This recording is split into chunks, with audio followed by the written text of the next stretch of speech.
Well, welcome back, listeners, watchers, and to my co-host, Vonn.J. Welcome back for another episode of Thiquemas series with Thique Talk Podcast.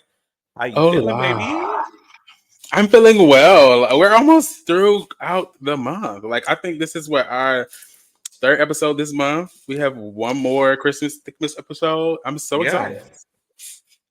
It has flown by. We are on episode 5, and what a time this has been. And we are a week away from Christmas, like 6 days away from Christmas, actually. So, to all of you that celebrate Christmas, get ready, darling. Hope you are submitting your last Amazon packages because I did mine today and they don't get here till Tuesday and Christmas is on Wednesday. So I am pushing it. But to God be the glory for the great things that He has done, darling.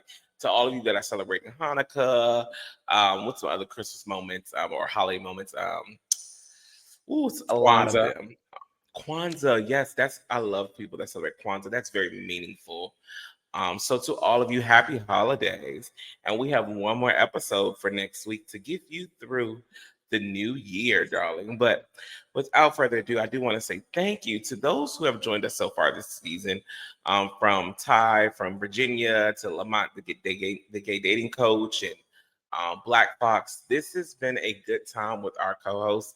And shout out to our former host, Dave, for joining this season so far. And our producer, Tevin, kicked us off with the Halloween special. I don't know why that seemed like so long ago, but I'm like, oh, wow, that was the season, Halloween. So What was this season? But it's just been a this while. season. Yes, we have been working hard for all of you that are listening and watching. And thank you guys out there for sharing, liking, subscribing. Like, y'all don't know what it means to us to grow this podcast. Remember, this podcast is made by people of the bigger and queer diaspora, but it's for everybody.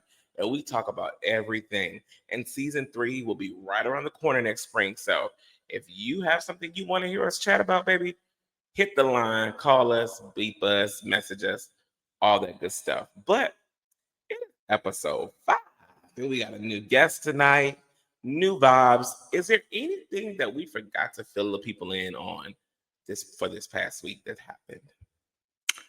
um, this weekend was the party on Friday. Your holiday party, right? Oh my God. Yeah. Oh my God. Look, Hmm. y'all. Stuff happens so fast. Wait, maybe not. Was that last week? No, it was this past It felt Friday. like it's been Wow. so long ago. Because it's Thursday. Today is Thursday. It was a week ago. It was a week ago when I Yeah. drove to Virginia after I went to my company's holiday party, had a few drinks, drove to Virginia and celebrated with my family, with my aunts and cousins, as they celebrated their first Christmas party. Baby, everybody looked amazing. The outfits were giving, hair was done, makeup done. This is what we give when we say Black excellence. So I want to say shout out to Stepping Together Outreach Services for all that you do in the mental health capacity, to your staff and to the owners. They got three women and a man. So shout out to Girl Power, and shout out to their business for doing well and continue to do work not because of the funds but because of the meaning. So shout out to you, STOS, and baby, y'all looked amazing. Yes, they did. The party was amazing. The after party was even better. I mean, we had a good time. I thoroughly Oh, enjoyed what an myself. after party! What an after party. That's all I can Yeah, say. yeah. When my uncle, when me and Vonn.J walked in, my uncle was like, "I didn't know the Kings of Zamunda was here." If you did not One thing they're watch gonna Coming to do America, is you pick don't on know. me and T-Nell. It don't matter what we wear. They're gonna find a reason to pick on us. At one point, we was in this belt around the waist type of vibe. Well, Yeah, me mostly, but both of us were in kind of like a belt around the waist type of thing. And when I tell you they talked about us so bad, calling us Karate Shaka Kid, Zulu. I mean all of the above. It's Shaka bad. Zulu is still the funniest for me. Yeah. Hmm. But we had a good time this past weekend. So shout out to them. Shout out to my fam bam. See y'all next week for Christmas.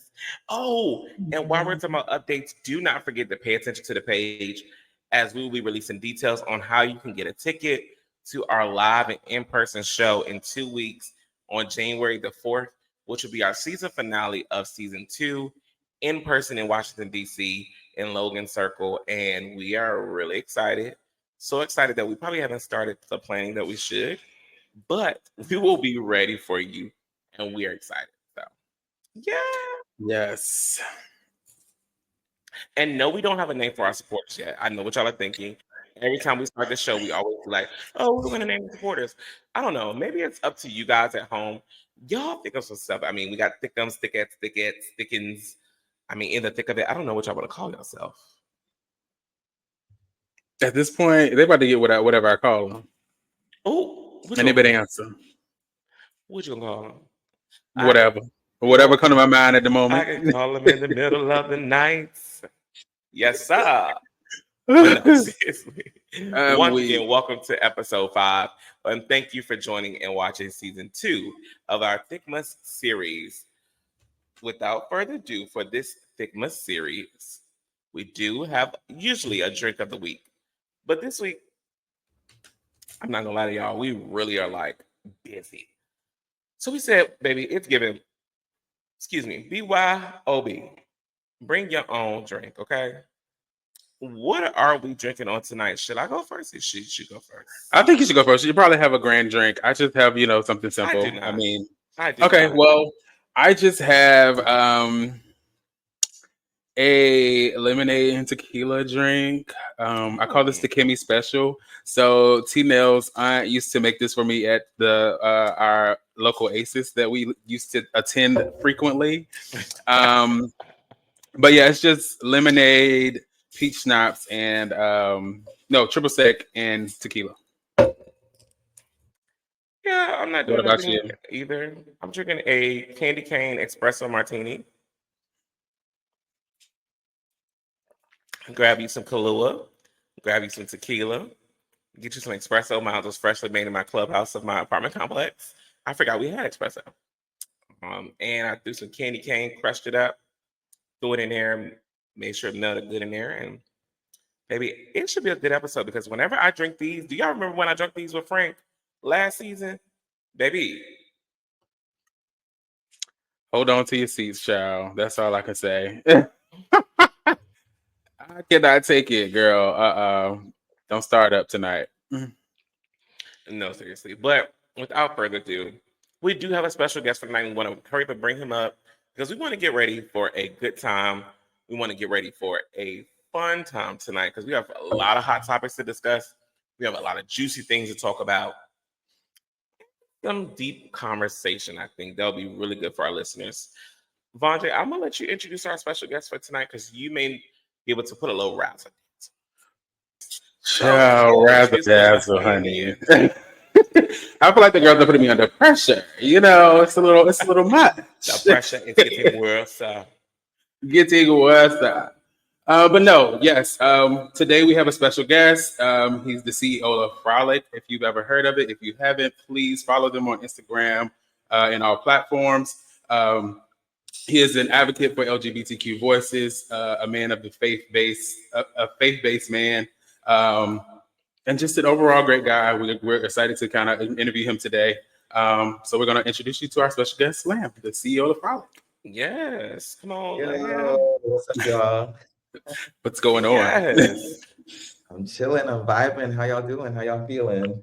we feel good. Look, it's another episode with Thique Talk Podcast. Can't complain. Definitely can. We've been pushing through. When I tell you, this 3 episodes back to back. So we usually record every other week if you didn't know.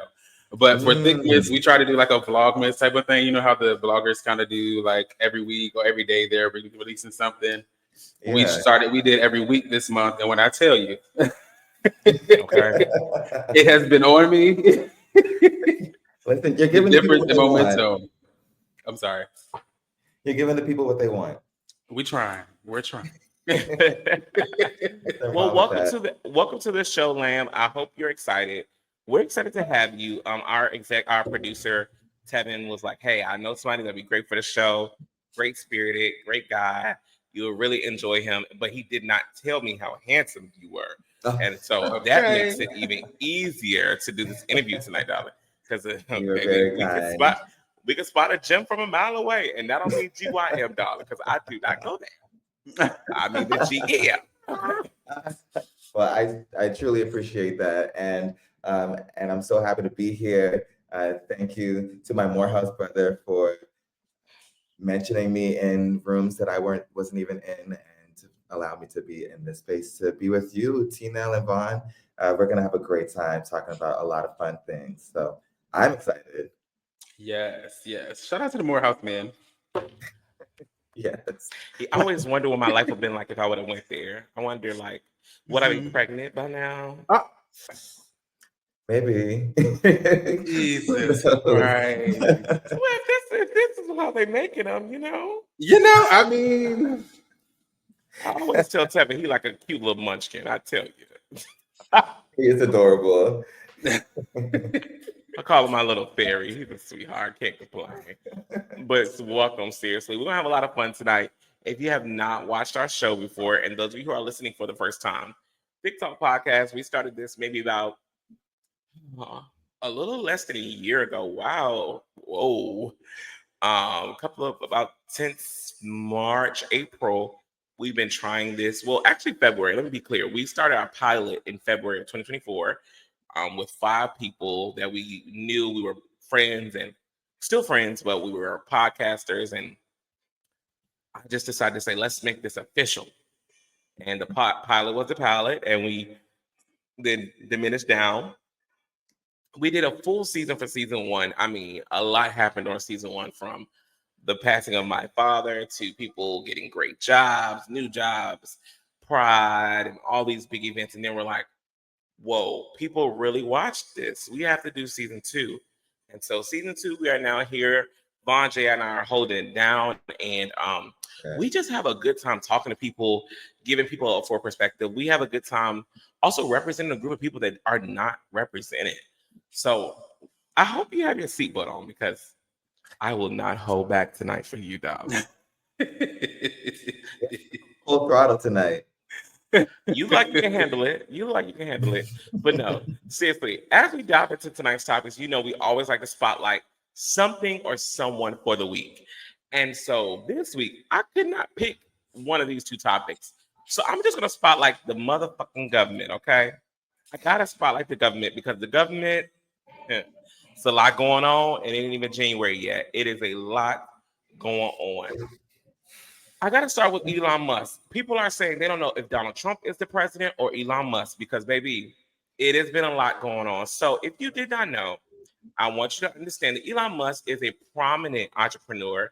He is somebody that is well known because of his Teslas. He's well known because of, there's many ventures and investments.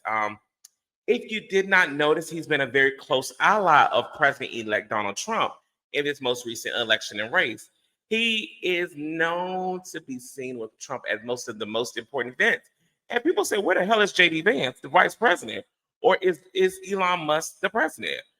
So most recently, Elon Musk has been in the news a lot lately because he criticized the bill for excessive spending and urged Republican lawmakers to reject the funding bill, forcing the government to possibly go into a governmental shutdown. Now, his action alongside Trump's led to the bill's collapse because it did not go through, increasing the likelihood of this shutdown. This situation really does highlight Elon Musk's potential political influence for the next 4 years. And many people are very skeptical, some even saying or challenging Donald Trump's influence, Donald Trump's role, where people are asking, are we letting an immigrant influence our president? Are we letting him run things? House Speaker Mike Johnson even spoke about the political influence that Elon Musk is having and how it may not be good. Today, most recently, about 2 hours ago, Hakeem Jeffries even said, if this government goes into a shutdown, blame the GOP, the Grand Old Party, the Republicans, because this bill was it actually was prepared to go through. Both sides had a bipartisan deal. For those of you who are watching and listening, bipartisan means both sides agree and say, all right, cool with me, let's do it. It was ready to go. Elon Musk said, stop. I don't like it. Just saying what I'm thinking. Y'all about to do a bill for funding for next year, and I ain't feeling it. But Elon, baby, you're not even in a seat yet. You still are going through the interview process for government efficiency, which is a department that we don't even have. So the government is like, whoa, we didn't even approve funding and infrastructure for that. Now, as of today, you guys do not have a funding bill. Okay. As of today, it looks like we will go on a shutdown. And as of today, we all might be wearing Tesla hats next year around this time. So, darling, be prepared because the government is showing out. Another quick government moment that I have to discuss. Y'all know when y'all be on y'all phone in y'all beds at night and you be just clicking and scrolling on that one app, just scrolling and scrolling. There's videos of people cooking, arguing, dancing, funny videos, moments. Honey, TikTok. TikTok is literally on the TikTok. It is on a countdown to a shutdown from the government. Now, people ask, why is it important? Why does the U.S. government want to, stop TikTok? It is a national security issue, because if you did not know, many apps that are American are not allowed in foreign countries. TikTok is a foreign app that is allowed in America. So right now, America is saying, hey, why are we allowing this and we're not getting the profit that we want to see? Nor are we able to control this app the way we should control it for our people. So if you didn't know, the TikTok ban was started under the Donald Trump presidency. Look it up. It was under the Donald Trump presidency. So when he says that he wants to stop this ban, he was the one that said, let's see it through, my boy. Remember that. So right now, they went through the Supreme Court. Everybody said, yes, let's ban it. However, TikTok is saying, hold on. We need a little more time before we can agree to all the terms and agreements that you have and everything. So in detail, I will read you this. The U.S. government has raised national security concerns about TikTok, a popular social media app owned by Chinese company ByteDance.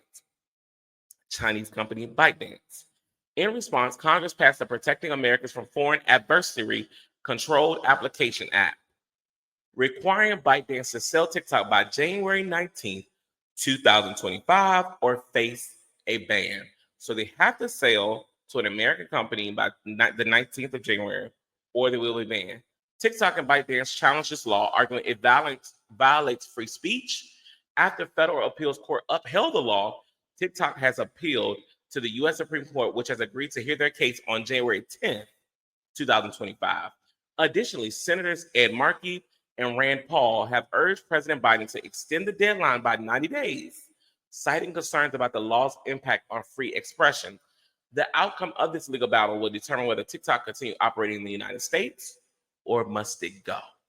So the government, honey, is I'm gonna just put it like this: the White House is a hot ass mess. The Capitol Hill is a mess, and we are not even on Inauguration Day. So to all the girlies that are saying they're leaving DC to go to MLK weekend in Atlanta, I urge you to get out of the mess that weekend, because baby, these folks can't agree on TikTok.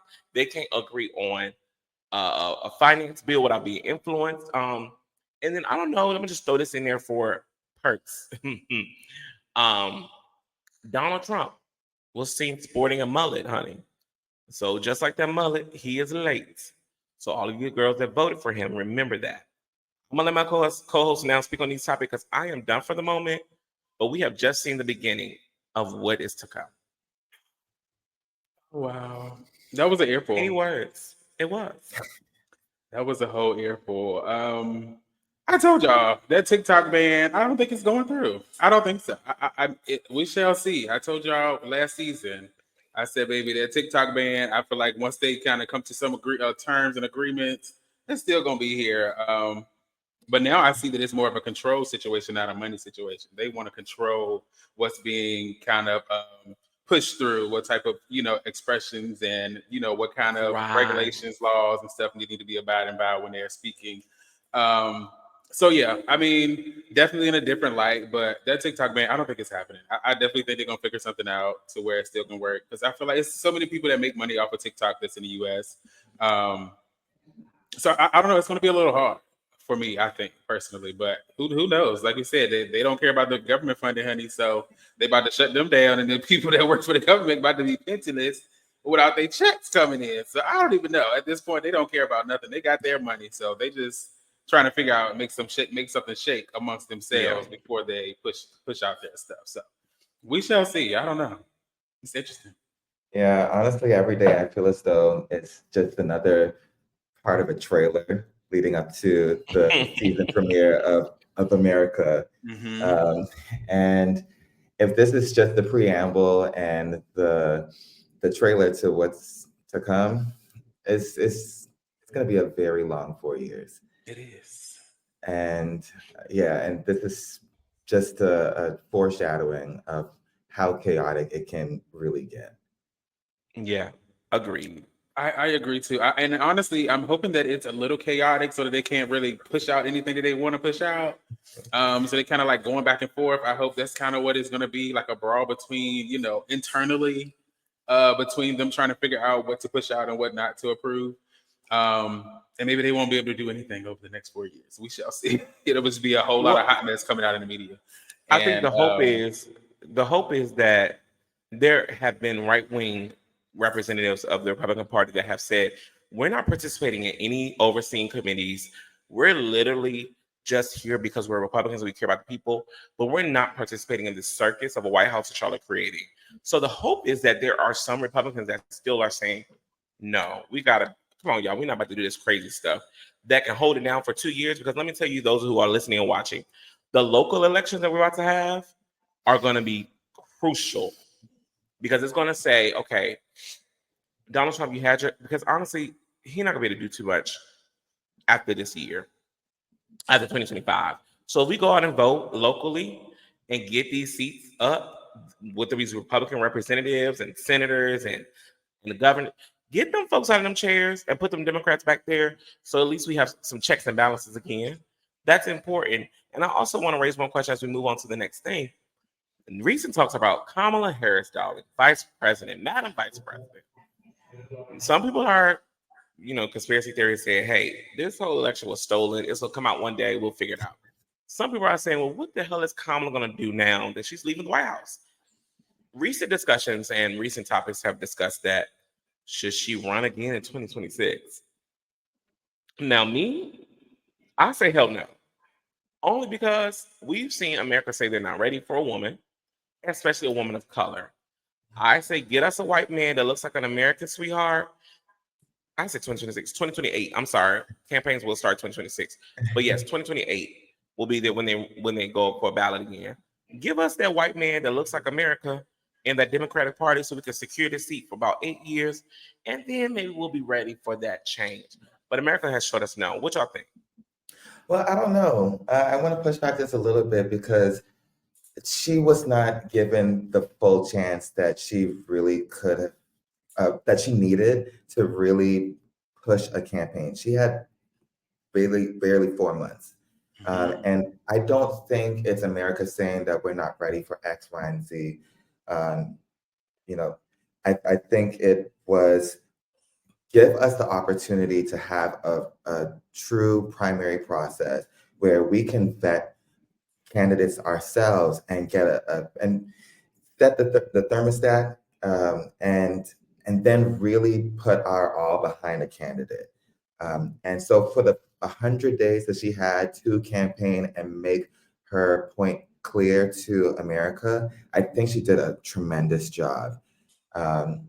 And the way that we saw people rallying behind her, it did give me a lot of great feelings behind America wanting, or I can see America being more than comfortable with a Black woman and South Asian represented in the leadership of the country.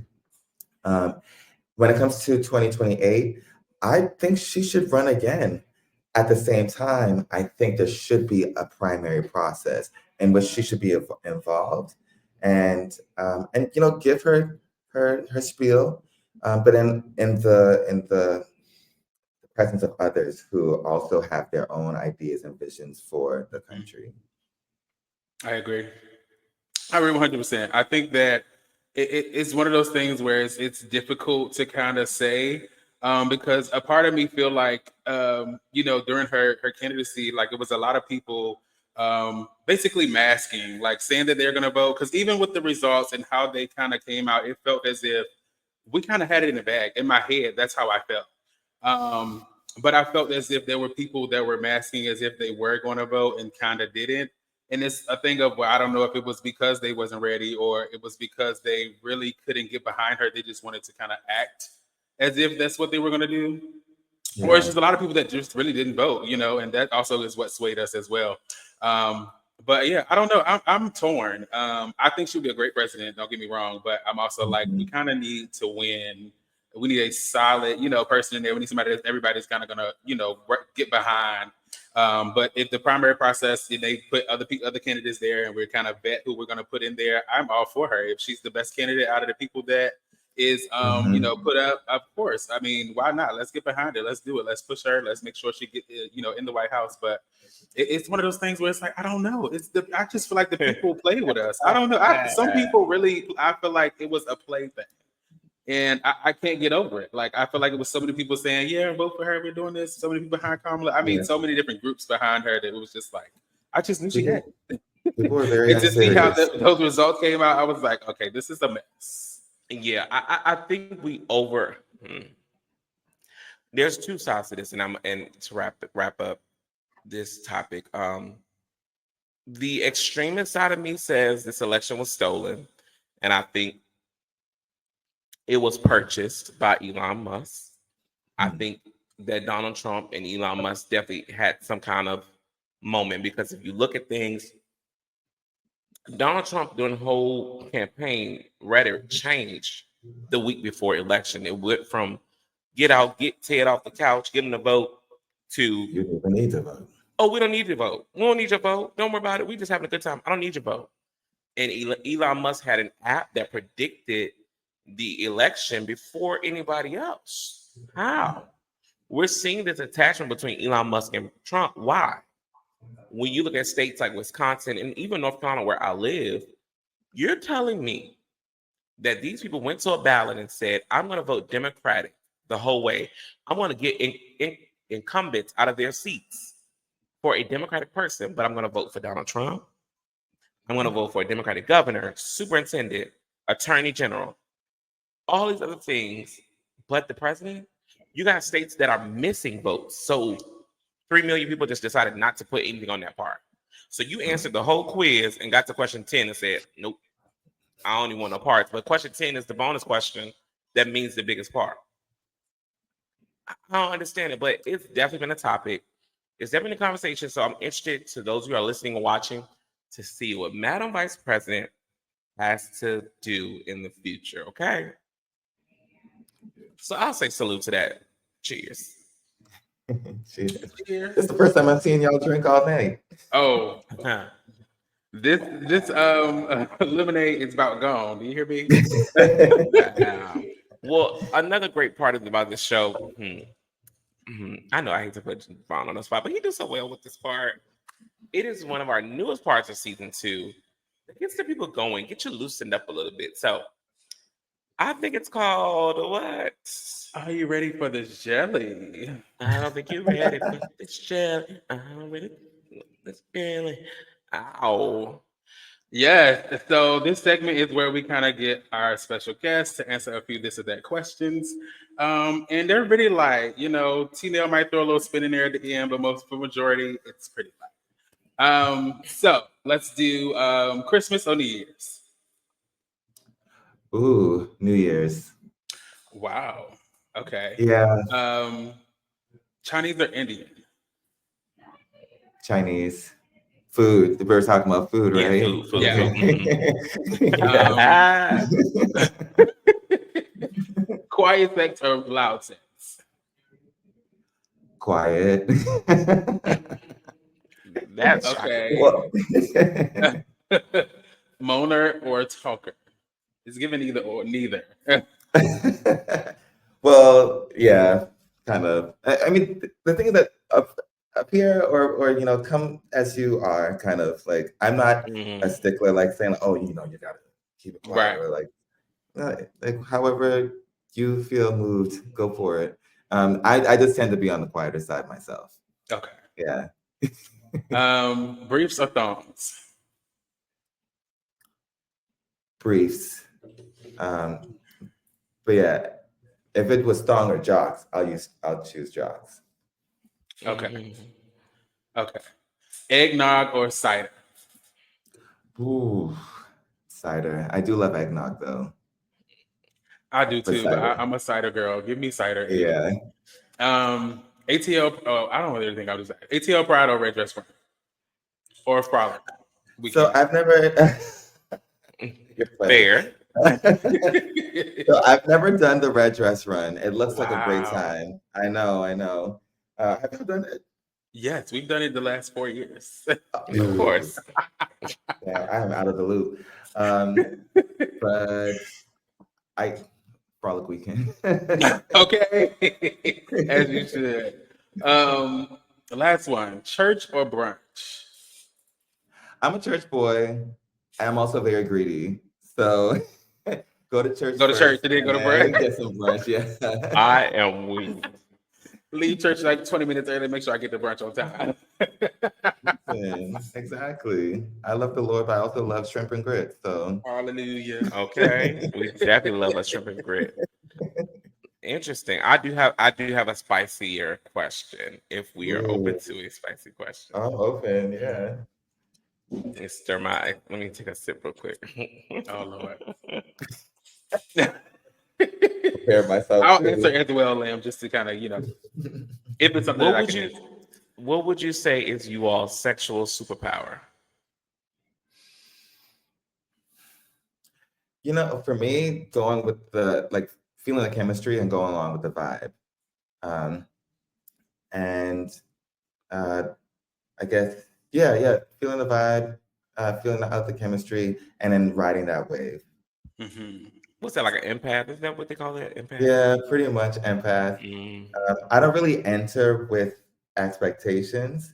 I except for it being a great time. I want Mm-hmm. everybody to leave happy. Pleaser. Got it. Superpower. Yeah. Yeah. I'm not Vonn.J. answering. Oh no. You volunteer, darling. You have to answer this question now. I said it Right, again, so I can solidarity. answer. I don't know what my superpower would be. I would say, I don't know. I'll have to get back to you on that. You have a superpower? I can't really think off the top of my head. I'm good at everything. So I mean, I would just I've say, learned that my superpower is That's it. code switching. I'm a Ooh, say hell of a more. code switcher. I'm verse bottomish. okay. Got it. Okay. So my superpower I would consider to be like, I can be what you want me to be, darling. Just not nasty. I Keep it mean, classy. mm, Kinky, yeah, shall I say? Not nasty. Kinky. I'm not kinky. you're not Mm. quite there yet. I don't think I'll ever be You're there for the fine. kinks that the I would girls just have in the say kitchen I'll for. probably say my superpower is I don't know. Like I feel like I the people that I encounter, I kind of get them going with the way that I like. I'm attentive to them. If that makes Mm. sense. Like I Oh, am. I don't know. I don't know how to explain. she's a It's detailed snow catered bunny. to Okay, got it. you. Right. Yeah, I think your that's superpower what keeps is people going. your superpower is ghetto princess. They like that shit. I They am not ghetto. love the ghetto princess, honey. What I am is a not ghetto. ghetto princess in bed? Well, you know what the baddest stands for the baddest. True. Just Oh, just a peach of ghetto, not a there are lot, s- just a peach. there are some of us when we go do hookups, we take mace, and then there are other girls that take their gun. Mimi. But The no, girls are on the thank road you. tonight. No. But thank But you, yes, Lance, for I definitely participating. make sure I have my gun with me. Especially when it's a thing of anonymous. Yeah. Yeah. You gotta make sure you're safe. So Going into 2025, my goal is to get a weapon because Miss Mama's be busy when she's single, honey. No shade. It's dangerous out here. it is It very is. dangerous. I have slowed down a whole lot since I saw that article about that boy in Atlanta that kidnapped that couple and made them spend all their money at gunpoint. yeah, I didn't hear about it, I'm this. it's starting it's to be like it's the crazy. I'm starting to get like the muscle girls. I'm starting to use Instagram because I feel like that's safer. It could You be, know? honestly. It can be Yeah, safer. Instagram, you get to see everybody, like your whole life and stuff, or how people are spending their day. Yeah. So It's Hmm. you gotta fair. be more I mean, comfortable. but speaking of safeties, Glocks and guns, honey, to lead us into hot topics for the week, You Oh may know this Lord. couple from the gun incident. What is it called? A snake gate, gun gate, honey. With Megan Thee Stallion and Tory Lanez, honey. We thought they were done. We thought Tory's behind bars, but apparently not. Vonn.J definitely has something to say about this. I don't have energy for it, Vonn. I don't either. But just to let you all know, Megan Thee Stallion basically files a restraining order against Tory Lanez. Basically claims still being harassed, and wishes Tory would have just shot and killed me if I would have known I was going to go through this torture. Is what she said. Um, it's unfortunate. It's really That is unfortunate so situation. drastic. Because I think her being alone and like not really having a mom or dad right now or anybody like this, like immediate family for her, I think is really hard for her to like navigate what this looks like for her. And to me, I just feel sorry for her. So a lot. And I hope that she gets over this phase. I really hope that Tori like kind of just apologizes, said, it wasn't, it wasn't the intention, something to kind of like just kind of get that out the way so she can kind of breathe and go back to who she was post incident. Like I feel like this is really haunting her. And she hasn't been able to really blossom into the person that she potentially could be because of this, riding on her back. But did y'all have anything y'all wanted to say on it? No. I think I'm gonna say this. I think that it was a little drastic to say I wish you'd have just shot and killed me. I think that was. I'm sorry, It, man. it That was was a little it's traumatic. drastic, but I think it's the after effect. It's not necessarily the Yeah, but the I mean, actual girl, well, incident. It's the fact how of much how could he be long it doing? has been a thing. Like I feel like it's still prominent to date. Everybody still uses that Yeah, against her to this day. So I think that is the part that is it's uneasy for her. but I wonder what he doing to her. Supposedly they've been paying somebody to stalk her or something. Like their father had been like giving some money to this guy. It's over $3,000 in funds that he's been sending to this guy to kind of like stalk her, supposedly. But this is alleged. It has not been confirmed. This is all alleged. But yeah, that's supposedly what's been going on. The reason that she's like, okay, it's just getting out of hand. Yeah. Yeah. Just like the next hot topic, it's old news because the next hot topic involves old people, and I know you want to talk about this, baby, because this is a key. I'm sorry, it's a key. Yeah. This is just a lot. Okay, so this next topic. Everybody knows me and T.Nell are from the Petersburg, Virginia area. And recently there has been a nursing home under investigation. So apparently a 74-year-old patient passed away recently due to neglect and inadequate care. So over 18 workers have been charged and or has a warrant out for their Woo. arrest. I just feel Woo. like this is one of those things of where it's like, can you imagine having your people, your family members that are older in a nursing facility, and this is how they are treating them? It's just like I can imagine getting that call, and it's the people that I have left to care for my elderly parent or grandparent is just not caring for them at all. Like I pay you guys monthly or whatever biweekly to take care of them, and y'all are not doing your job.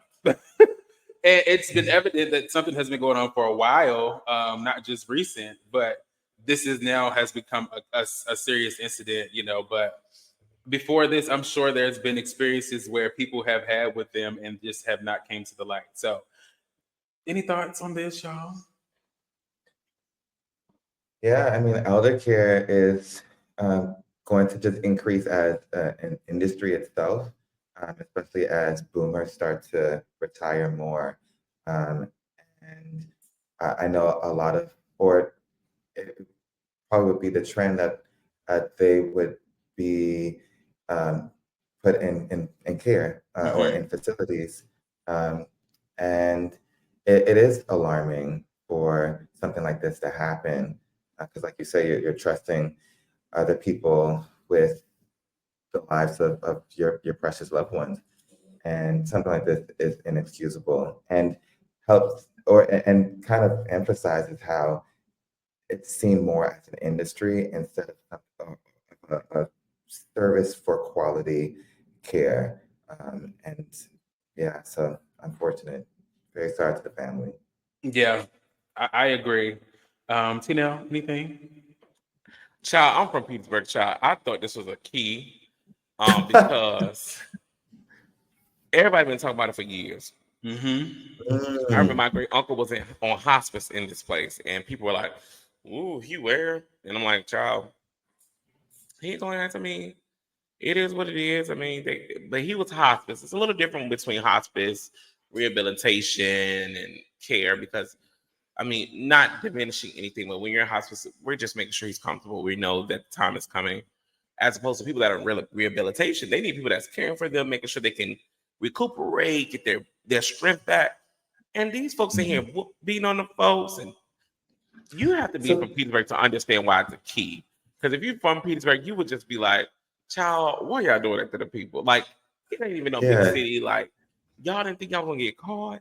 And to like one of my friends said, imagine going to work that day, you get dressed to work, and you get to work, and them folks come arrest you,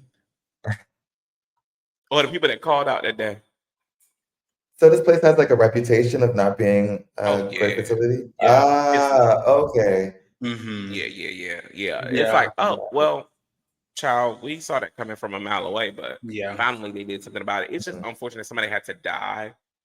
for this It time. seems like somebody had to die for it to be serious, Yeah. and Mm, I think people need to start really owning and talking about elder abuse because we talk about child abuse a lot, but elder abuse is a real thing, whether it is mhm, physical. I used to work in banking and we would see a lot of it financial. Like, stop saying it's okay for your cousin to use your great grandmother's money and your great grandfather's card without them knowing. It's not okay.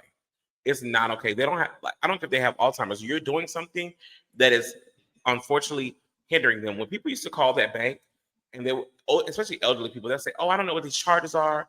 I'm claiming fraud." Well, ma'am, I know you're claiming fraud, but this is done right out of your house with your address listed.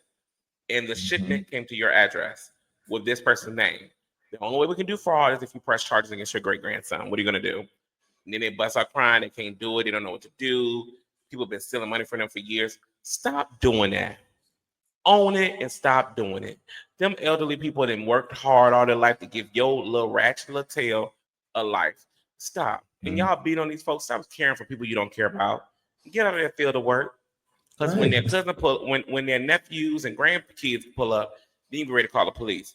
You need to Mm-hmm. stop doing that. We need to definitely talk about elder abuse. And like you said, it will be a growing industry as boomers and things get older. And that's one of my biggest things. I know me and Vonn even talked about our grandparents and what we would do with them. And we're both blessed to have families that I feel like would take care of them. They wouldn't have to do that. But it's just for those people out there, don't get in an industry that you don't like, whether it's caring for somebody. I don't give a whatever you're doing. Stop doing it just because it's a check. Because baby, it will come and get you. That's Yeah. how I feel. I agree. I think that it's one of those things where you just have to leave home at home. Like that's how you act at home and all that stuff. But this is one of the cases where it's intricate for you to be very attentive, and it doing your job the best way you know how. Which leads us into the next topic.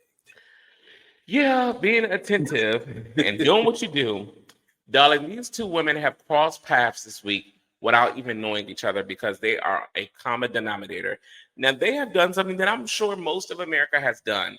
Unfortunately, they got caught while doing it and they were doing it wildly. First up is Miss Leandra Johnson, honey. She was a Sunday's Best contestant, gospel industry singer, and a minister of music in many ways. She was charged with a intoxication in public charge this past week. Many of you are like, what's the big deal? She was drunk in public. Unfortunately, Leandra Johnson has a history of alcoholism and um, just abuse of alcohol. As we saw her when she went on Iyanla Van Zandt a couple of years ago, where she was talking about how much she drank. It would be like three Long Islands and more by 3 o'clock p.m. in the afternoon before her kids would get home. By the time the nighttime came, she had 5 or 6 drinks on just a regular day basis, every day. She's also expressed, her drinking problems as we also remember her from the lady that said "fuck the church." She is well known. The reason why this is such a hot topic, excuse me, is because one, she's a repeat offender. 2, nobody can confirm if she's been in rehab yet. 3, the church is at a split. There are many religious people saying, "Oh, Leandra, we got your back. We stand with you. Grace is sufficient. We are being graceful to her. We should defend her." Everybody goes for something. Then there's another part of church saying, "Child, that is dumb. She needs to get rehab. Let's be real. She's still a celebrity. She's still a person." Because some of the church folks were mad that people were sharing the story and blogging about it. Whereas some people were like, "Look, it is what it is. This ain't nothing new. Sis was drunk in public." And let's be real. I'm gonna be honest. To get a drunk in public charge, to me, you had to be acting wild. Because a lot of times, even when I'm in New Orleans or Richmond, DC, I've done some crazy stuff in public, and the police just be looking like he lit. For you to get that charge, baby, I don't know what the hell you was doing, but whatever you was doing was interrupting. So that is where Leandra is. But then, before I let you guys talk, she crossed paths with another Grand Dame, honey. The Grand Dame of Potomac has seen.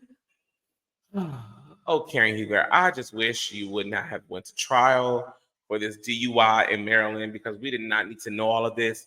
I'm going to get production to play this clip from her night of arrest as she was driving from a friend's house from a couple of beers in Maryland. Can we get the clip, please, so we can see how lit my sis was? Just let that shit go. You want to listen? I wouldn't do it. I wouldn't do it. I will rise up. I am who I am. So we want to ask you. Can we? I don't give a fuck. Do you want that by people? I'm not asking Do you. you want that by people? Karen, I'm not No, asking I'm you. really rich, and I will stay I in jail for a year or two because you just want that by What? poor white, black, green people. You want that by people? It has nothing to do with any of that. Yeah, it does. It has everything. So it what's your actually has point? zero to do with that. I don't So, get to make I'm how sorry. this happens. All right, it's not you. I'm sorry. I'm extremely Computer's gonna intelligent. read you. I am Thomas Justice's concubine. The computer's And gonna I continue reading the half phone. of the All I nation. need Your you to do point is is listen. what? No, what you need to do is tell me what you want. All I need you to do is listen. That's what I'm trying to tell you. Yeah. Okay.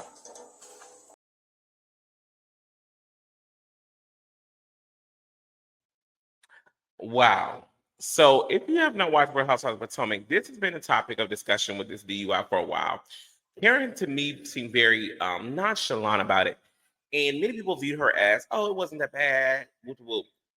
In the last week, we have seen, that was just one clip from that night. You can go online and you will see numerous clips from the time of the arrest to the car catching on fire to her husband being there defending her, trying to help her out. Miss Karen, Miss Karen, Miss Karen, Miss Karen. I'm not mad at you because it's your first offense. It's not your third or fourth. It's your first time. We've all gotten drunk. But what puzzles me is people that are rich. If I was a thousandaire, not even a millionaire, if I was a thousandaire, bitch, I'm calling a Uber every time because I know what I have.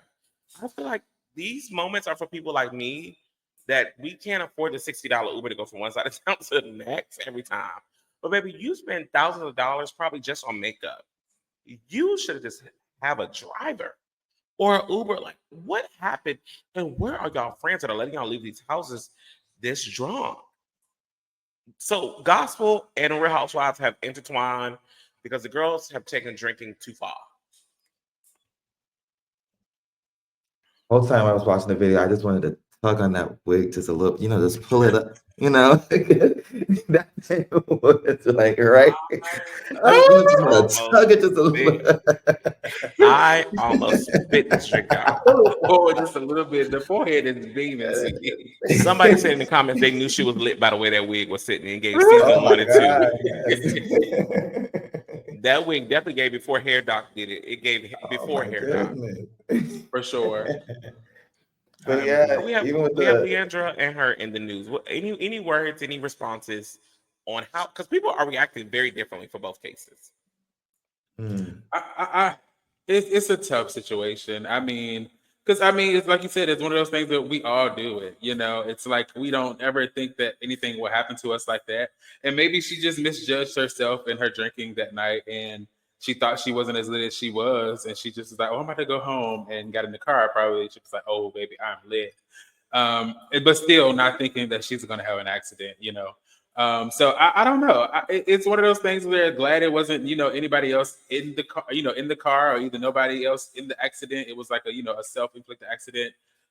So glad for that. But other than that, I don't know. Like you said, she shouldn't have went to trial. She should have just went on and paid that ticket and whatever else she had to do, and kind of left that closet there, honey. We didn't need to know all the details to that child. Because that video is going to be circulating and circulating. They're going to play that on the Real Housewives of Potomac That's a reunion. concubine. Oh, absolutely. Oh, Jesus Christ. I just feel bad for her. And Leandra, I really feel bad for her. I mean, alcoholism is real. And whether we want to know it or not, it's very real in black homes. And we don't talk about it a lot. I think a lot of us we encounter this from our people, our peers, our friends, family, all of the above, and we don't talk about it as much. Because I know people that drink a lot. And but because the drinking is illegal, we just think that they're just drinking, they're just having a drink, and then it's like, no, they drink every day, they drink all day, and it's like, oh wow, like I can go weeks without drinking, like, but for some people they have to have a drink every day, and it's like, yeah, when it becomes a thing of getting drunk out of your mind every day, or belligerent, it's like, okay, we need to start talking. Like, this isn't just some little, drink here, drink there. This is really a drinking problem. You're drinking every day, all day. You can barely, withhold the daily duties that you have to do or the tasks that you have to do on a daily basis because you're, drunk. Yeah, and the thing that gets me is that it's not just a personal problem, it's a problem that also emanates to the public as well. Because the minute you get behind a car or behind a wheel, then you're putting other people at risk and at danger. yeah, And so, yes, grace is sufficient. At the same time, it does not exclude responsibility. Yes. And I think that's the part that makes grace efficient. Mhm. Taking Ooh, love responsibility, that. taking account. Oh my God, today. But yeah, it's taking accountability, and but yeah, alcoholism is a something that needs more highlight. Yeah. And I'm also thinking about where your friends at. Like, come on. So Yeah. yeah, Where your homegirls at, child? Who let Seriously, you that'd be my the wonder. data 'Cause it- off behind the wheel, knowing you was tipsy? I know when my friends get drunk. And yeah. it's just one of those things of like, if like, girl, you're not about to drive. Like, you over capacity yeah, at this point. Like, or if you're gonna drive, I'm gonna talk to you and make sure you're making it home, or something to Mhm. kind of do my part, because I know friends can be a little, I need, oh no, I'm driving, and you just aggressive. have to Yeah, kind of Listen, unfortunately let them do that. But in some instances, it's like, no, girl, you could have been like, oh no, but you're staying here. Give me them keys. Sit down, yes. and it is what it is. And if it's in your budget to get that drunk, then it's in your budget to get in To that get an car, Uber. like to Mhm. get that Uber to go across to get home safely. I Because agree. what you don't have is the budget for someone losing their life. Correct. yeah, agreed. And I'll say this to kind of move this. It's no, I find it to be unfortunate for both parties because I think, and this is my theory, that fame and being in the limelight has affected both of them. Because when you watch all the clips of Karen's interview, it's like she was saying stuff that people have been saying about her and who she is and how does she perceive, even calling yourself Thomas Jefferson's concubine. Girl, that's a comment I'm sure somebody made, saying that, hey, she's a rich woman and she's no different and white poor people still better than her. She was talking about all of this while she was drunk. And I could tell, like, baby, you gotta, my, I guess my question was, like, are these people, where your therapists at? Because it sounds like a lot of this Mm, is trap energy and feedback. Even Leandria talking about like the pressure and all this other stuff. Like, girl, let's get you some therapy going. Because granted, and I'm sure all of you that are watching and listening, we've had that night where we're like, you should not have drove home like this. Right. Or you woke up the next morning and said, let me go look at my car to make sure I don't see anything on it. Because I don't remember how I got home. Okay. mhm. We've had that moment. The difference is, and I say this is, Hopefully we learned our lesson and didn't do it again. And number two, there are some people that I recognize don't have the means to Uber and all that stuff. When we're talking about people that are thousandaires and millionaires, come on, y'all. Y'all got to do better. Y'all got to do better because it's different than saying my homegirl down the street that makes $15 an hour, she got lit and wrecked her car. Yeah, that probably was her only means to get home that night. She ain't mean to. She got a lot of shit going on. You worth $2-3 million. A $40 Uber, a $60 Uber, $100 Uber will be nothing because you pay $1,000 for your wig every 2 weeks. Like, girl, come on, let's do better. For Leandra drunk in public, I hope nobody was with her. Because if you was with her, you let her be like that. Come on now, are you a friend?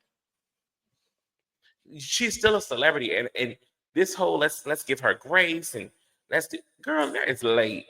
Y'all don't give grace to nobody else. I don't have no grace for her. I don't have no grace for Kim Burrell. I don't have no grace for a lot of people that say some shit that they shouldn't have to say or do some stuff that it's like, all right, girl, we didn't did. Well, Leandro, girl, we done been here before a couple of times. We done did this a couple of times. Yeah. When are you going to rehab? Yes. Take the church out of it. Take the church out. And let's be human. You need help. Or let's make the church more attuned to reality and have it be a proponent to say like, hey, like, yes, come here and get your faith formation. At the same time, part of that is you need to go to rehab because that's gonna help you along with your journey. That's gonna help with your connection.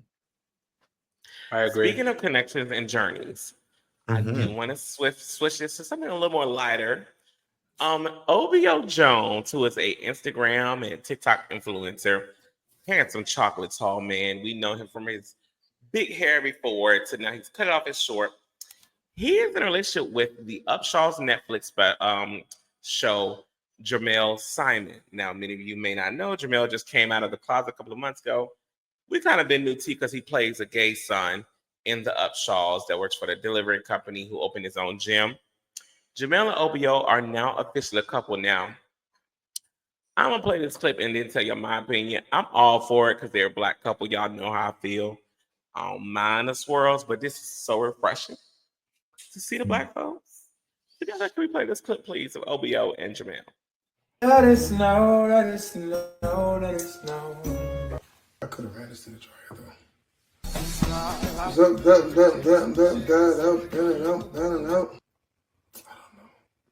Do you even know the steps though? That's the real question. Clock that thing. Come here. How's it start? You know what I'm saying? I don't. Oh, yeah, I do what you're saying. Exactly. Because he's so sweet. He needs somebody that's like the opposite.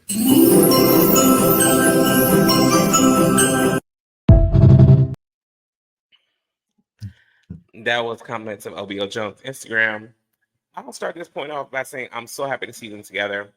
I was a little surprised because I wasn't expecting OBO to be more of the dominant, and this because Jamel plays a very dominant role in Upshaws. So I kind of just figured that was his personality. Now, what I am skeptical about is it looks like they live together, and I thought that was kind of soon for that.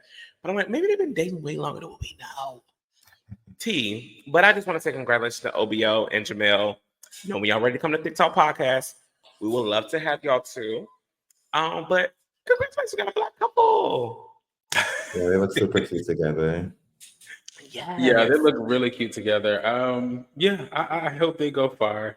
And I definitely think that they probably have been dating longer than we know. And if not, it's okay. I feel like it's time for us gays to tap into our lesbianism a little bit with, moving a little fast. I just think it's time. Like, we have so many situations on everything. I think it's time that we try to start, try something different. Like, I don't know. I'm okay. I'm down for it. I think it's T.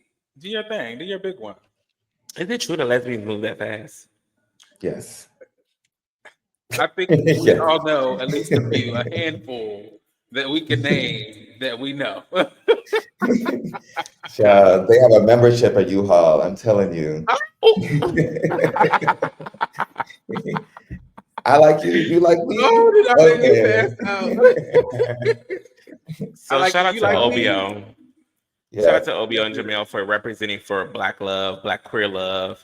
I'm excited to see it. I didn't realize Jamel was that short, so it's kind of cute watching them, So I'm Jamel and OBO. If you see this clip, I'm challenging you girls to get more of the girls together. We want to. I'm not gonna say we. I want to see the black couple, but I want to see y'all also curate the space for black friends, black gay friends. I just feel like we're missing seeing this. So seeing you guys out there, you're like the younger Jason and Adair. Y'all call them girls and go on a double date. I just want to see the interactions like happy. Now, granted, LBO and Jamel, y'all ain't gotta be posting y'all working out all the time. That ain't the only thing y'all good for now. Come on now, I need y'all to give me some other content. Y'all know how I feel about the gym girls. It's more to you than a fucking gym. All right, that's all I'm gonna say about that. But we ready for y'all when y'all ready to come on the show. Hopefully see y'all in DC soon. So just wanted to shout them out and give them those props. Yay. Well, as we enter into the latter part of the episode, because we're about 45 minutes in at this point, and I know you're listening and watching like, oh, we're gonna get to it. We're gonna get to it. We have two clips from Vonn.J Randolph. Don't know if you know Vonn.J, but Vonn.J started on The Real World a couple of years back. He was very well known for being a black queer man on television to say he loved Trump. Black queer Southern man to also say he's Republican. Recently, Vonn.J did an interview with After Zardy podcast. So shout out to y'all. I got this clip of him talking about how he want his partner to clean out that I want to play before we talk.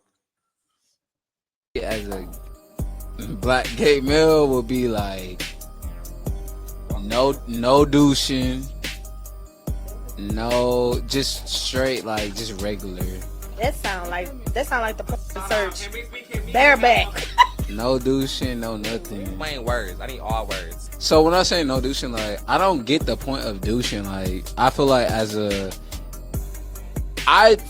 my role is like the man in the role. So top quote, right. I don't want my men's the bottoms quote to douche. I don't want that. So you into shit play? Yeah. I just don't like my men's douching. Like I think that shit weird. Like somebody came up with that narrative for all gay niggas to be douching. Have you ever bottom before? Hey, let me rephrase. Have you took some shit before? I mean, yeah, that's how I know. Did you douche for that? No. Was it? It was crazy. It was Picasso everywhere. Okay, so then Picasso.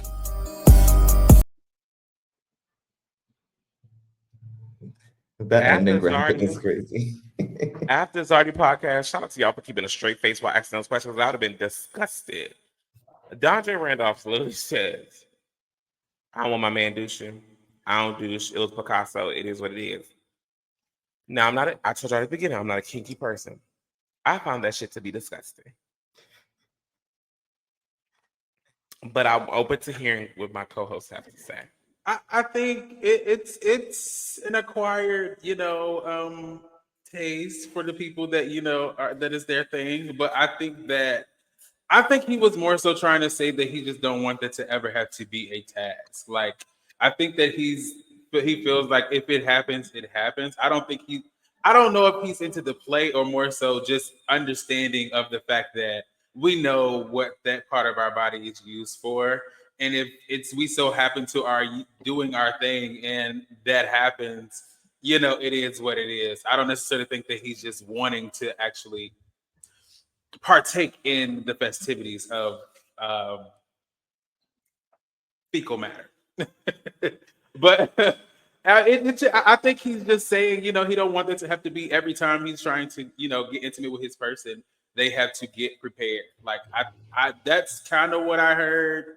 That's what I wanted to hear. I think, but yeah, I just heard like across the board, he's just not like that's not a thing that he wants. Mm-hmm. He doesn't desire that. Like I think it'd be different if it was saying like, oh, like accidents happen, move along, but that's not what it was giving. Yeah, that's true. It was like, no, like this is what I want. Like I like this, and I just got to a point where I'm just like, if you like it, you like it. That phrase, if you like it, I love it. It ain't got nothing to do with me. You like it. That's all I got for you. If you like it, babes. I can't even insert myself because I don't even play with that, But that's what I wanted to interpret. But I agree. That is definitely Well, and because here's the That's what he thing, was saying. he likes it, and somebody out there likes that as well. Because it That's seems as true. though he has no problem finding partners for sex. So Gap players are it's the good. The girls audience like for it it. somewhere. But here's the thing. I watched the podcast today, and I was like, okay, some good stuff. But just when I thought DeAndre was getting better, the next clip moment, Yeah. it takes things from disgusting to just ignorant. Yeah. Production, can we please roll that tape as we wrap up our hot topics for the day, because I'm quite over it. I don't get tested. I'm not even gonna lie. DeAndre, I don't get tested, and I don't use condoms at all. I never use condoms. I don't get tested. I don't get tested because it's like I feel like I make a connection, like just off rip with somebody. Like if I'm asking the right questions and I know how you moving, I smell the HIV on them exactly. Oh wow.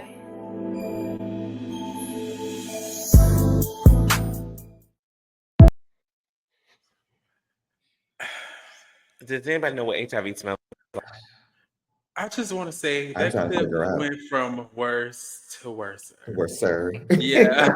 Because it was like, oh, okay, you don't get tested. Okay. I don't use condoms. Oh, wow. Okay. Oh, so you don't use condoms and you don't get tested. So you don't even know what you got going on with your body. Okay. All right. Well, But and then also, you proceed to go and say, you can almost smell or sense when somebody has something. That is just absurd. Like, I don't even. And how That is the somebody moves. craziest thing I think I've heard in 2024. I think that he needs to keep that in 2024. They need to change his way of thinking. Hopefully, whoever did that podcast really had some deep talk with him afterwards and kind of got him to understand the importance of getting tested and making sure you know what is going on with yourself as well as your partners. But I mean, And I have getting no on words. PrEP. I'm a big advocate for PrEP. Like, get tested, get on PrEP, use DoxyPep. Like, put yourself in. Put yourself first, and by extension, others. Mhm. Because it's just super important. It's public health. so don't nobody know what HIV smell like? I have no clue. Me I either, have no dog. clue. I have no clue. I just find it to be very sad, and I find it to be sad because, unfortunately, I don't think he's the only person to think like that. I think there are a lot. I can attest that I met DL men that like raw sex and have not gotten tested.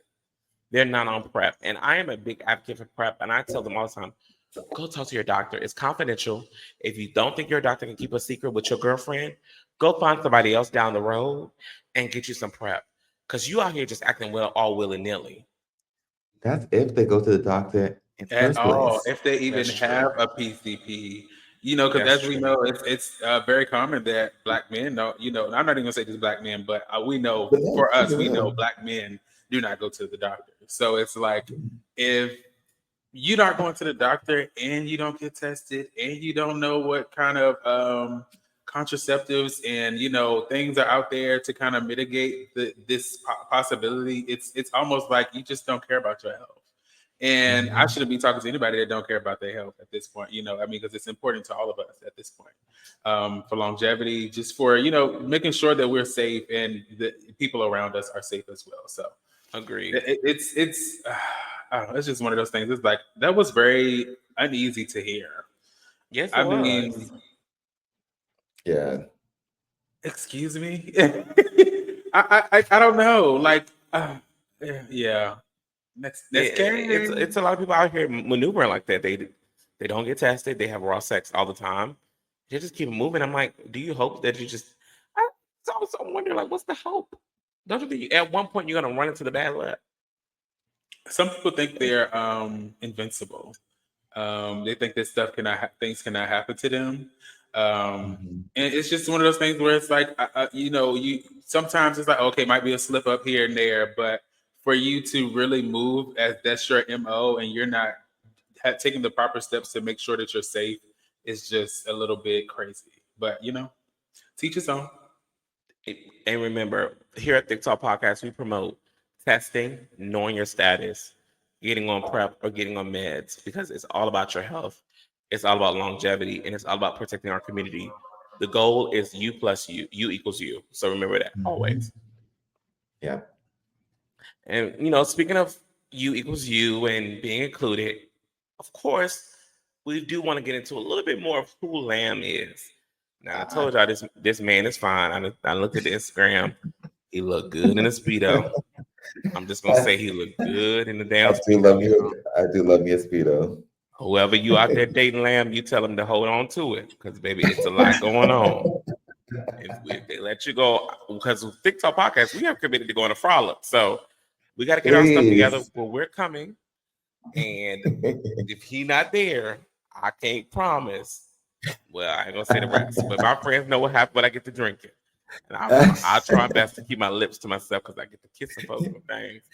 And Lamb got a good, it's nice bad, body. Lamb. I'm saying It's bad. But we do want to get into a little tea with you, Lamb, because you've been a great co-host. But we want to get into you a little bit as we get to the more meat of the show to end it. What exactly is Frolic, and how did it start? Yeah, so Frolic is a social organization that is, it's a social organization that highlights and promotes joy for queer and trans people of color. We started a while back in 2018, or we incorporated in 2018, and I pretty much call it a happy accident. Where we are now was there was the intention was not necessarily there. Like it happened, and in such a beautiful unfolding of events. But we started out in Boston, where we put together some bar takeovers, and what started off as 30 people coming through became 40, 50, and then myself and my co-founder, Steve, we looked at each other and was like, hey, like this is something. And so we evolved from bar takeovers into doing other programming, like nightlife, like group discussions. And then once we really felt confident in doing so, we were like, okay, well, what about a destination event? And we looked no further than just down the Cape in Massachusetts to Provincetown. And in 2019, it's when Frolic Weekend was born. And it has been just a really radical evolution of the ways in which we can make spaces very safe and very joyful for queer and trans men of color. Frolic Weekend is for queer and trans men of color. It's a 6-day event, festival really, that incorporates, of course, parties. We love to have a good time.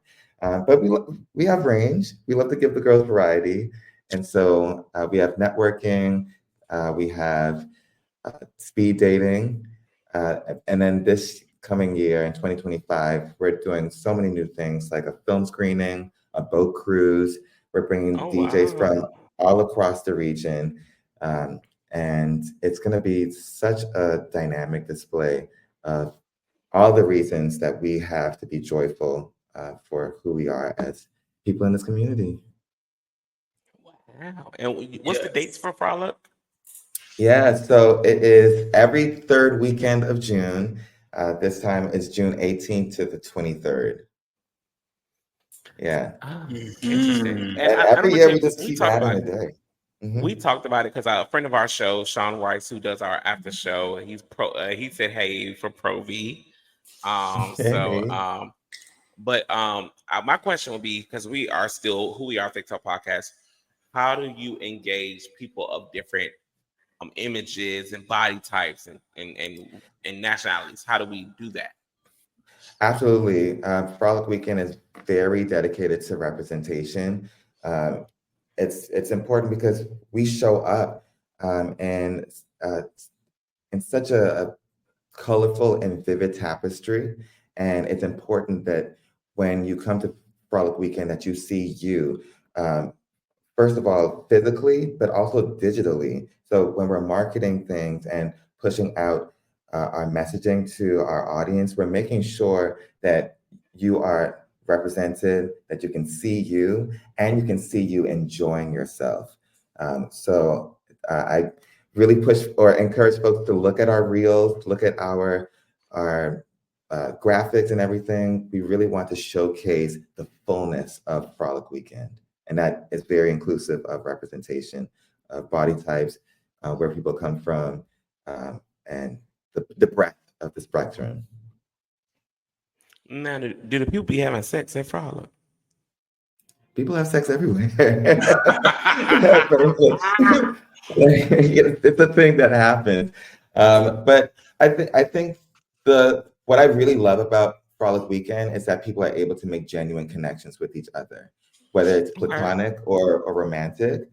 People are able to meet each other in ways that are very sincere, and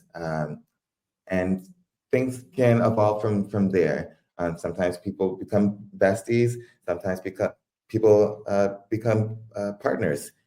We have a lot of success stories, but Frolic Weekend is very sex positive. So, but it's grounded in sincerity and being very genuine and connecting with others. Yeah, I remember it was a girl that did I shouldn't say girl. Oh, I'm lit. It was a guy that did an interview with somebody at Frolic. And the question was, when was his first experience or whatever it had been? I think he mentioned his first experience was at a lock-in at church. And him and somebody from the church was doing a nasty, very fine man. I can't remember his name right now. He had a nice little Speedo. He's been on the gay dating coach for a couple of times, I think. My question is, though, because I know you're faith-based, how do you feel? What's the best ways for people of the queer diaspora to balance their faith base without being the church girl?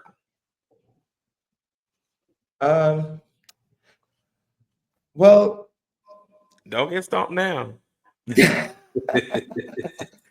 Well, I mean, when it comes to like being seen as the church girl, people are gonna have whatever they're gonna think, whatever they're gonna think. Correct. And when it comes to your faith, it has nothing to do with other people. It has everything to do with you. It's a personal journey, and so when it comes to that being, and you want it to be authentic to you, and authenticity starts with who you are, and then when you add in the element of faith, it then evolves to whose you are.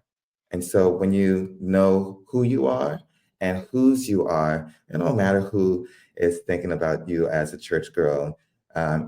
What matters is that you are growing in your faith, that you are evolving as a person, and that you are rooted and founded in the love of God.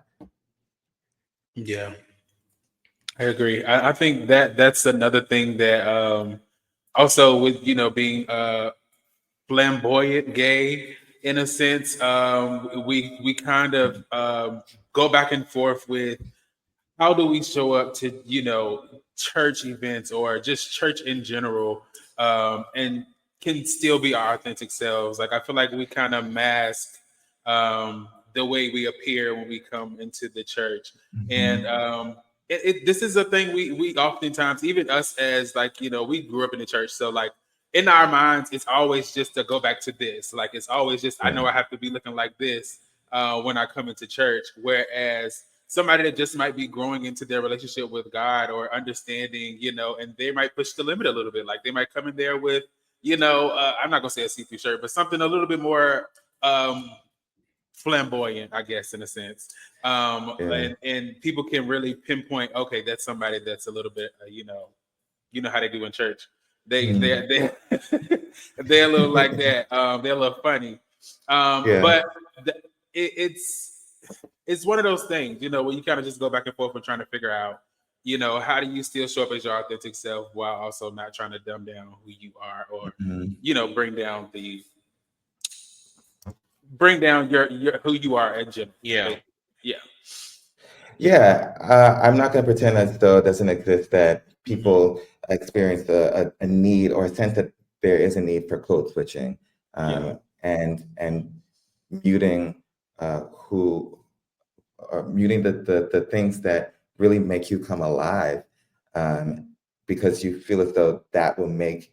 Well, here's the thing: it's for the comfort of others, Yeah. and I push against that by saying, give these church people some fever, show up, and be who you are for For your your pride. pride. Yeah, and something that is important for me is showing up in spaces just as I am, and not feeling the need to switch. So the same way that I enter into or that people will receive me at a club, it's the same way that I'm the same way at a church. So in the club, if I'm encouraging somebody that they're twerking, like, yeah, you got it. It's the same way if I'm in church and someone is really speaking to me and speaking to my spirit, like, yeah, preach, like you did that. Um, and so, yeah, I really find it to be important to remain a constant, or to have my personality remain constant and consistent, because I think that also adds to the sincerity in which people connect with you. And so that's when I say that, as much as Frolic is my job, like it's my full time as CEO, and I feel so blessed to be able to do that. I also see it as a ministry. I see it as, Oh wow. yeah, I see it as a calling to bring folks closer to joy. Frolic is all about, it's our phrase is, we're making queer joy easy to find. And Oh, nice. yeah, Love that. um, we do too. And so I find that joy is divine. And I see Frolic as a ministry, in a sense of bringing people closer to that divinity that exists inside them already. And so it's very important that I show up in the spaces wherever I show up, whether it's church, whether it's at the club or visiting somebody's home. I'm showing up as me and being an extension of this joy that's divine. Wow, I'm glad you spoke to all that. And for me, many people don't know if you're listening and watching. I'm gonna engage you for a second. People have met me in the most recent years, so they're used to T-Nell being the Nene Leaks of a group. They're used to T-Nell being the brunch girl and doing things. And while I feel vulnerable and a little lit from the espresso martinis, I told you what she did to me. I born and raised in the church, worked for the Mm, church, grew in the church, and the church said, "Fuck you." Okay. yeah. I worked Mm, for my home church. I was an choir director and assistant minister of music, whatever you want to call it. And it was one of the hardest things I still will tell people to do. Because I had to overcome oh, you're not the little boy anymore. You're now our director. You're now the person that of ministry that can be used. But now I have to battle. He's the person of ministry, but ain't he gay? Is he gay? I had a deacon one time come to me when, I don't know if you guys remember when long t-shirts were a thing. You could wear the long t-shirts, the zipper on the side, and your skinny jeans and your shoes.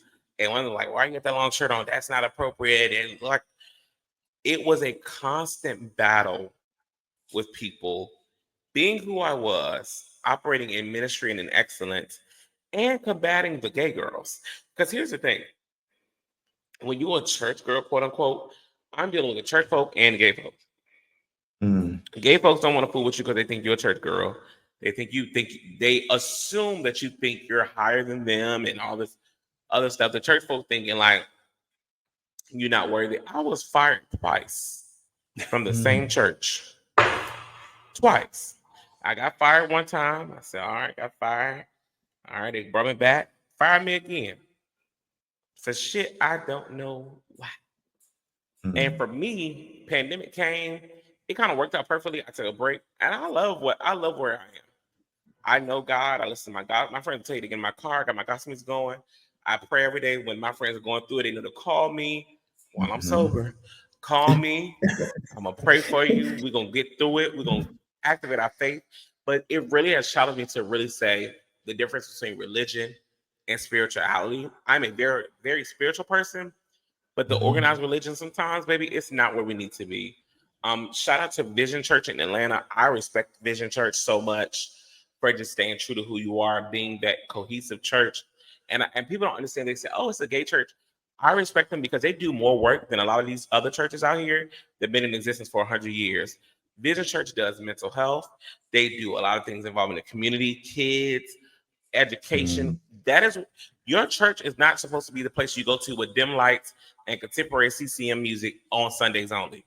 That's not what church is for. Church should be really doing ministry in the community, whether it's feeding, whether that's getting people bills paid and helping them out get out of addiction and all these different things. So you got to really do ministry. But CCM, not for me. It is for some people. I don't want people to get construed. I'm not saying CCM is bad. It ain't for me. Vonn tried to take me to that drive-through church. I'm not for that. I like squires. I like choirs. I like to walk in. I like to feel church. I can't do the whole walking hallelujah. Thank God for the fish in the ocean and the sky in the sky. I don't got time for that. I like real church. But I'm glad you said that. And you touched on code switching, which we wanted to address tonight. So I'm glad you even covered code switching because we do that all the time.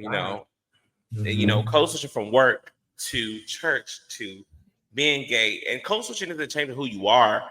For those who are watching and listening, code switching is literally saying, okay, I know what audience I have. So whereas when I'm in choir practice and I used to teach my parts, I know I can be like, bitch, you fucked that up. Because that's what I would tell my friends. So when I'm in church, I'm like, oh my God, Miss Jones, it's okay, baby. You good to go. We'll get that thing right. We'll figure it out. We'll get it straight. As opposed to work and saying, hey, how you doing, Chris? You need to do this, that, and the third. We need to really get. These are just moments of knowing your audience, and you need to know who they are. So I'm glad you kind of touched on the code switching. But you did not touch on that a lot of people want to know. Is Lamb dating? Oh, that's the full question? That's the question. Lamb is enjoying I guess in terms of I've realized that I have completely different definitions of dating. So am I dating someone in particular? No, but I am out here in the field. Mm-hmm. How's that been going? I mean, it's not the easiest thing. Somebody said, or I saw a meme the other day where it's like, the dating pool has a little pee in it. But so there's that. Sometimes there's a difficulty with the pool being small, but then also the work that I do incorporates a lot of traveling. And not being fixed in a certain place for a while. And I think sometimes relationships need some type of being rooted or being grounded. I'm not opposed to long distance relationships because planes exist. They are a real thing. Get a ticket and fly. And I think I'm just looking around for the person to, give me a good reason to book that ticket, or to be like, hey, you know what? Let me sit down right here for a little bit and explore. We love to see it. As a friend of our show would say, gay man, right? Okay. Yeah, The people that are watching they might want to take you to get your favorite Chinese and things like that. I love to eat. I love food. I love going to restaurants. Last 12 months. Yeah. What is the percentage of you topping or bottoming? I think it's probably like a 70-30 topping. So like 70% of the time. Yeah. So I identify as first top. That's why you're so quiet. Got it. Probably. And I also like, I don't know, maybe I was just raised as I don't talk unless I was like I'm spoken to, and I tend to stay quiet anyways. Like even in our work meetings, I try to be the last person to say something. I really Okay. try to have it be a collaborative moment, let people speak their opinions, and then be a final voice to get the decision or something. But I'm big on listening. That's fair. Vonn.J, Yeah. any last words or any last questions for Mr. Lamb? No, I feel like Lamb has answered all the questions. I think that he's been a great guest today. Enjoying the conversation. Yeah, I don't have anything. I'm good. I think we're all squared away. I mean, the last thing I will say is, and I didn't get to it, is that, and folks probably wondering, like, why are you talking about church so much? It's because I am an ordained minister. I'm ordained in the African Methodist Episcopal Church. I went to seminary. I have my master's in divinity. I spent my 3 years at Boston University doing that. And so if ever somebody needs some prayer or they want to talk more about their sexuality and faith formation, please send me a DM. My Instagram is, my handle is written down here. And then also, please feel free to check out Frolic if you're a queer and trans person of color. We are in Atlanta, Boston, LA, and if you're so into the mission, then maybe it's a city where you are. And then also, Charlotte. Charlotte, let's do it. Let's make it happen. And if you're a queer or trans man of color, please consider Frolic Weekend. It really is a great time. It's 6 days full of. Oh wow! Didn't know it was 6 days. Yeah, 6 days. Oh wait, you giving your whole end of the speech? We're not ready for that. Are we not ready for this? Oh, okay. We got one more segment. Thank you for telling the audience that you can make me the real first lady. Thank you for telling the people that. Maybe I can be a real first lady. Yeah. The first lady of Charlotte. Yeah. But no, we're not done quite yet because before we wrap up the show, there is one last portion that you have to participate in, and that is our thick trivia. We do have some questions for you that we're excited to have. So I'm gonna let production get ready as we bring up trivia to wrap up this question. It is time for Thick Quest, baby. The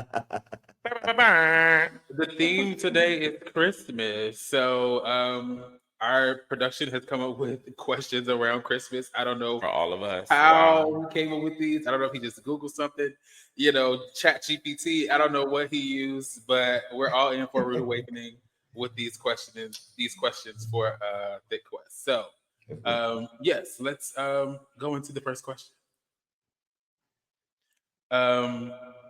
We can let the guests go first. So I will let you go first, Lamb. What is the name of TLC's Christmas song released in 1992? Come on now, dog. Coming along to this.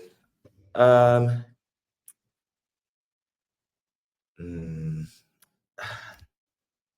can't remember. Are you gonna say? I'm gonna say Sleigh Ride. Oh, big. Wait, how'd that go again? Have a very Merry Christmas and a Happy New Year. I did not know it was called Sleigh Ride. I didn't know it was called Sleigh Ride either. I was just going to sing the song. Sleigh Ride. I love Christmas music. I guess you can take the next question, T.Nell. Who played Santa Claus in the movie Friday After Next? Ricky Smiley. Boom.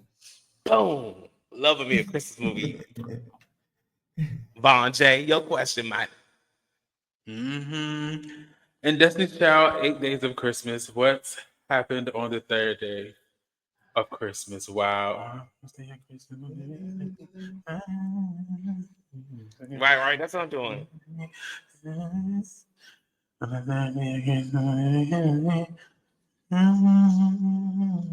I cannot think of what it was. Me either. A gift certificate to get my favorite CDs. Wow. Oh wow! You should have That's asked me a so different early 2000s, card. You should have asked me 1990s. quality TIME. I'm so in love. At Okay, whose holiday party do you back immediately to say Lamb. you done showed out Juicy? You a damn elf. This is for Lamb. I remember this episode. Oh my god. So Juicy, I you think a this damn question is for elf. you. I don't remember whose Christmas party it was though. I don't remember whose I Christmas think party was. it was Portia either no, it wasn't Portia. I think it was Portia. Was it Portia? Phaedra. Phaedra. Question for me. How many weeks All I Want for Christmas is you top the Billboard Hot 100 as of 2024? I'm going to say 4. 16. Whoa. Did not know that. But y'all know my girl Mariah Carey don't play. What year was Kwanzaa first celebrated? Wow. Oh, she don't know this. She don't know this. Tevin. She don't know this. She don't know this. I'm just going to throw some out there. We're going to say 1949. Oh, 1966. 1966. Yeah, that's definitely not great. I think that Tee.Nell basically won. Yes. I don't think that I knew anything. I don't know if you knew anything either, Lamb. We didn't know. We did know the song, but we just didn't know the name of this song. Right. But that's about it. Yeah. Well, Thique question, definitely a good time, and don't put me with Christmas music and Christmas movies. I'm that girl. Okay, when I get up here, I'm going to watch Hallmark. Okay, I'm going to watch Netflix or Hallmark because I love Christmas movies. I want to match my pajamas one day with somebody. But no, season 2, episode 5 comes to a close with Lamb from Frolic. We want to say first, thank you for joining us. Thank you for being a part. Thank you for accepting the invite. Thanks for being interactive. And once again, I didn't know you were so fine. I mean, woo, I got a little nervous in here. I mean, are you shooting your shot at this point? Because I mean, it's giving no. Okay. No. All right. You just give them a compliment. All right. Giving the viewers and listeners. I just had to check. I just had to check in. I had to check your temperature. You didn't. If the viewers are listening, if the viewers are listening, they're not watching. I want them to know how handsome he is. Okay. He's chocolate. He's a very handsome guy. He's a good-looking guy. But no, seriously, I'm just messing with y'all. Espresso martini, third one in. Yeah, it's working. Third one is wild. I have my little red cup refills. We have definitely enjoyed you so far. I think that now you can do your spiel because we're at the end of the show. Let the people know how they can find you. How they can support Frolic, all of the above. Mm-hmm. Absolutely. So my Instagram handle is down below. It's Look Deeper, one word. And look deeper into what we're doing at Frolic. We are just growing so fantastically well. And it's really because people are believing in our mission, which is to make queer joy an easier thing to find and to make it accessible. And so please check us out at We Are Frolic on Instagram. And then also if you identify as a queer or trans man of color, please check out Frolic Weekend. It's a 6-day destination event in Provincetown, Massachusetts. And there's something for everybody there. And you will find me with a big smile welcoming you into a very dynamic community. So there's that. If you want a little piece of Frolic in where you live, hit me up as well. And let's talk about how we can make that happen. We also talked a lot about faith formation.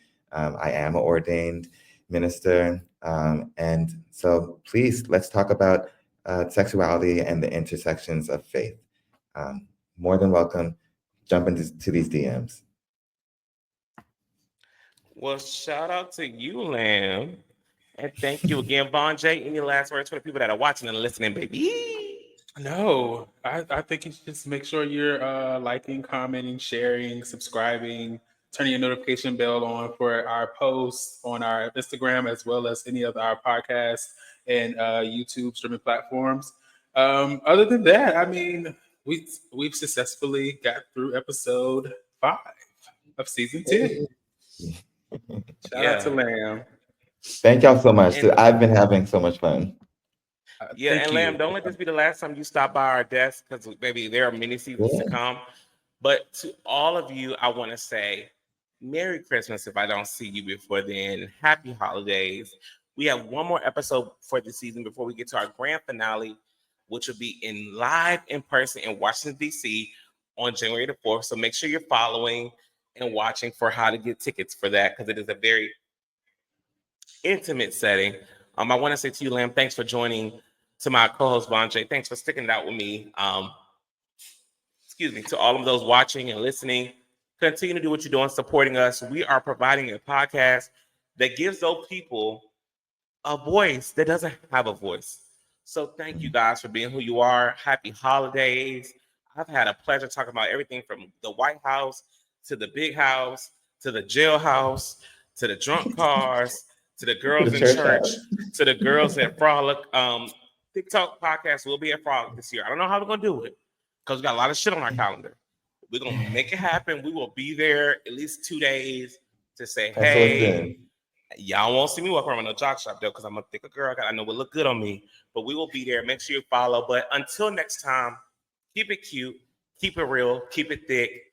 It is our night, episode 5. See you next time, and thanks for watching Thique Talk Podcast. Follow, like, and share. Good night.